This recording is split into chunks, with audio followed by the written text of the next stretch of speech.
1 minute. સવારે આંખ ખોલ્યા પછી સૌથી પહેલા તમે શું કરો છો? મોબાઈલ હાથમાં લ્યો છો, વોટ્સએપ જુઓ, ઇન્સ્ટાગ્રામ ખોલો.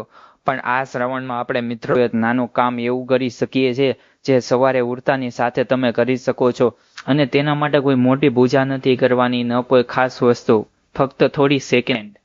સવારે ઉઠો ત્યારે મોબાઈલ લેતા પહેલા થોડી વાર શાંતિથી બેસો, આંખો બંધ કરો, હાથ જોડો અને મનથી એક વખત બોલો ઓમ નમઃ શિવાય. બસ આટલું કરવું પણ સવારની એક સારી શરૂઆત આપી શકે છે.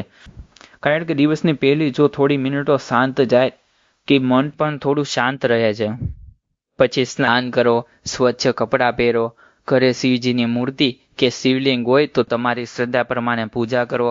જો ઘરે ન હોય તો મંદિરે જઈને પણ કરી શકો છો. શિવલિંગ પર સ્વચ્છ પાણી ચડાવો, ઓમ નમઃ શિવાય મંત્રનો જાપ કરો. ખાસ કરીને સોમવારે વહેલી સવારે સ્નાન કરીને શિવજીની પૂજા કરવાની પરંપરા ઘણા ઘરોમાં જોવા મળે છે. પણ હવે જે વાત છે ને એ સૌથી વધારે ધ્યાનથી સાંભળજો. કારણ કે શ્રાવણ એટલે ફક્ત સોમવારે મંદિરે જવું કે શિવલિંગ પર પાણી ચડાવવું એટલું જ નથી. સાચી વાત એ છે કે આપણે આખો દિવસ કેવું વર્તન કરીએ છીએ એ પણ મહત્વનું છે. હવે આ વાતને એક સરળ રીતે સમજીએ. શ્રાવણમાં મિત્રો એક નિયમ બનાવી લ્યો. કોઈ સાથે વગર કારણે વગર ઝઘડો ન કરવો, ગુસ્સો આવે ત્યારે તેના તરત જવાબ આપી ન દેવો, કોઈને ખરાબ શબ્દ ન કહેવા, કોઈના વિશે પાછળથી ખરાબ વાત ન કરવી, અને શક્ય હોય તો કોઈ પણ વ્યક્તિની તમે મદદ કરજો. મદદ મોટી હોય એવું જરૂરી નથી.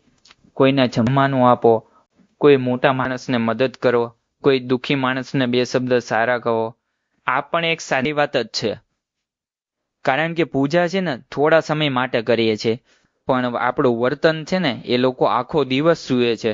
એટલા માટે એક વાત યાદ રાખજો, માથું મંદિરમાં નમાવવું એ સારી વાત છે, પણ સાથે સાથે આપણું વર્તન પણ સારું બનાવવું જરૂરી છે. આ ભાવથી શ્રાવણને જીવો. તો કાલે સવારે એક કામ કરજો, આંખ ખુલ્યા પછી તરત મોબાઈલની આંખો બંધ કરો, શિવજીને યાદ કરો અને પ્રેમથી બોલજો ઓમ નમઃ શિવાય. પછી તમારો દિવસ શરૂ કરજો. જો તમે પણ શ્રાવણમાં આવી શરૂઆત કરવા માંગો તો કોમેન્ટમાં લખજો ઓમ નમઃ શિવાય, હર હર મહાદેવ.